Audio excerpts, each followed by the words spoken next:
అణిమాది అష్టసిద్ధులను ప్రసాదించే జగన్మాత లలితాంబికను గురించి వివరించే దివ్య స్తోత్రరాజమైన శ్రీ లలితా త్రిశతి నామార్థములు 16వ భాగము.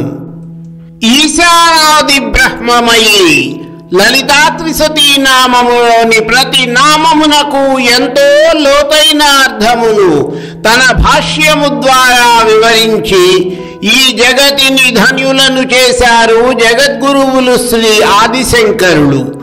ఈశానాది బ్రహ్మమయీ అను నామము ఈశాన, ఆది, బ్రహ్మమయీ అన్న 3 పదముల సమాహారము. ఈ నామమునకు అర్థము ఈశానుడు మొదలైన బ్రహ్మల స్వరూపమై వారిలో కూడా చైతన్యమును కలిగించున్నది జగన్మాత లలితాంబిక. ఆ తల్లిని లలితా సహస్రనామములు పంచప్రేతాసనాసీన, పంచబ్రహ్మ స్వరూపిణి అన్న నామములతో కీర్తిస్తే శ్రీ లలితా త్రిశతి పరమేశ్వరిని ఈశానాది బ్రహ్మమయీ అన్న నామముతో స్తుతించింది.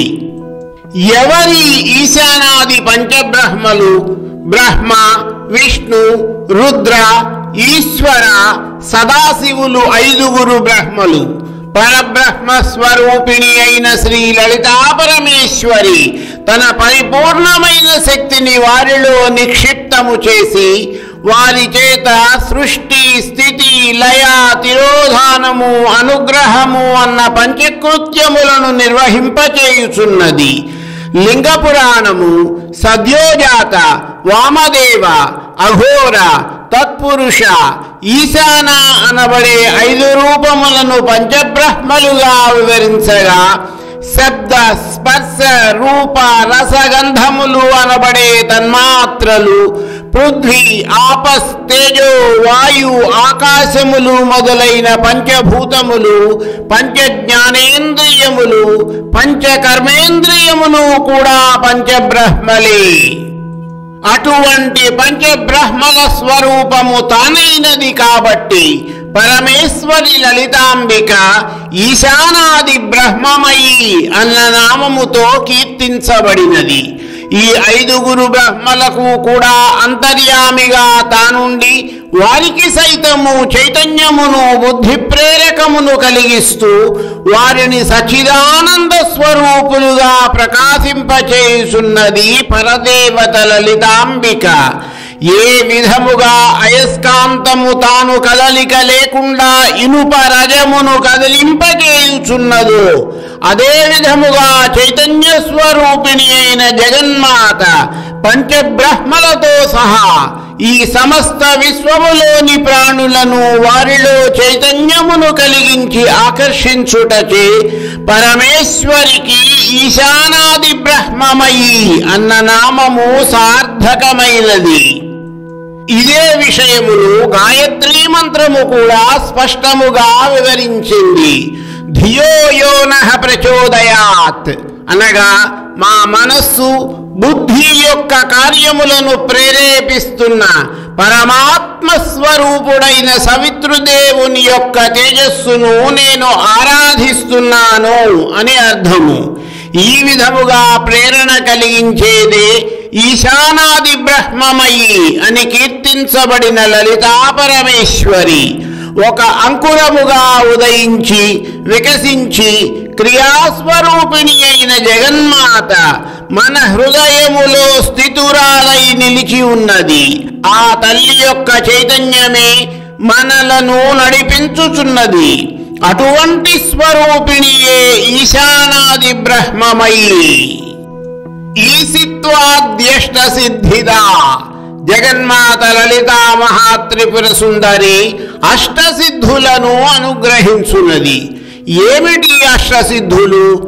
అణిమా, మహిమా చైవ గరిమా, లఘిమా తథా ప్రాప్తి, ప్రాకామ్యం, ఈశత్వం, వసిత్వం చాష్టసిద్ధయః.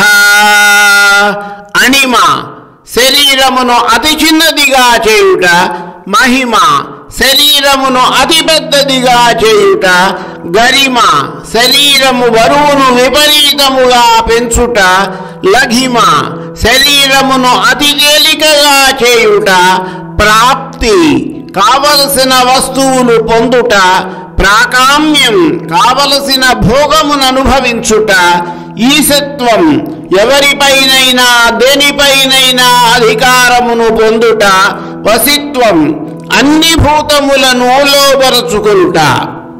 ఈ సిద్ధులు కేవలం యోగం ద్వారానే కాకుండా ఒక్కోసారి జన్మతః సిద్ధించవచ్చు, మంత్రబలంతోనూ సాధించవచ్చు, ఒక్కోసారి దివ్యౌషధములను స్వీకరించడం ద్వారా కూడా వీటిని పొందవచ్చు.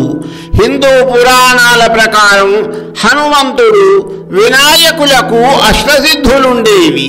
వీరిరువురికి అష్టసిద్ధుల మీద పూర్తి సాధికారత ఉందని, వీరిని పూజించిన భక్తులకు ఆయా సిద్ధులను అతి సులభంగా అనుగ్రహించగలరని నమ్మకం. అందుకనే హనుమంతుని అష్టసిద్ధి నవనిధికే దాత అని కీర్తించాడు తులసీదాసు తన హనుమాన్ చాలీసాలో. ఇక వినాయకుని భార్య సిద్ధి అన్నది కేవలం ఒక పేరు మాత్రమే కాదు, ఆమె అష్టసిద్ధులకు ప్రతిరూపం అన్నది ఓ విశ్లేషణ. ఇక ఈ అణిమాది అష్టసిద్ధి దేవతలు కూడా జగన్మాత లలితాంబికకు అభిన్నమైన రూపములై ఆ తల్లి యొక్క రూపమైన శ్రీచక్రములో యోగినీ స్వరూపములుగా శ్రీచక్రము యొక్క ప్రథమ ఆవరణలో నిలిచి ఉండి పరమేశ్వరిని సేవిస్తున్నారు. వారు స్థితమై పరమేశ్వరుని అర్చించు స్థానములు, ఆ యోగిని గణములను మనము అర్చించవలసిన స్థానములు, వారి యొక్క దిక్కులు శ్రీచక్రార్చనలో స్పష్టముగా తెలియజేయబడినాయి. అవి అణిమాం పశ్చిమద్వారే దక్షభాగే ప్రపూజయేత్, లఘిమాం ఉత్తరద్వారే దక్షభాగే ప్రపూజయేత్, పూర్వద్వారే తు మహిమాం ఉత్తరే పూజయేత్, తతః ఈశిత్వ సిద్ధి దేవేసి దక్షిణద్వారే పూర్వవత్, వసిత్వం సిద్ధి వాయవ్యే తేనైవ క్రమదో యజేత్, ప్రాకామ్య సిద్ధిం ఈశానే తేనైవ క్రమదో యజేత్, ప్రాప్తి సిద్ధి సర్వకామ సిద్ధిశ్చ పరమేశ్వరి అధోధ్వక్రమరూపేణ జ్ఞాతవ్యే సురసుందరీ. ఈ అణిమాది అష్టసిద్ధులను పరమేశ్వరి నుండి పొందడం అంత తేలికైన విషయము కాదు. సాధన చేయగా చేయగా కేవలము మనకు అవసరమైన సిద్ధులను మాత్రమే ఆ తల్లి ప్రసాదిస్తుంది. బలవంతపు సాధనతో అన్నిటినీ పొందగలిగినా కూడా సాధకుడు ఈ సిద్ధుల భ్రమలో పడి మోక్షం అనే అసలు లక్ష్యం నుంచి దూరమైపోతాడని పతంజలి యోగ సూత్రాలు హెచ్చరిస్తున్నాయి. ప్రతిరోజు అణిమాది అష్టసిద్ధులకు సంబంధించిన పై స్తోత్రమును చదువుకోండి చాలు. మిగిలిన నామార్థముల వివరణ తరువాతి భాగములో.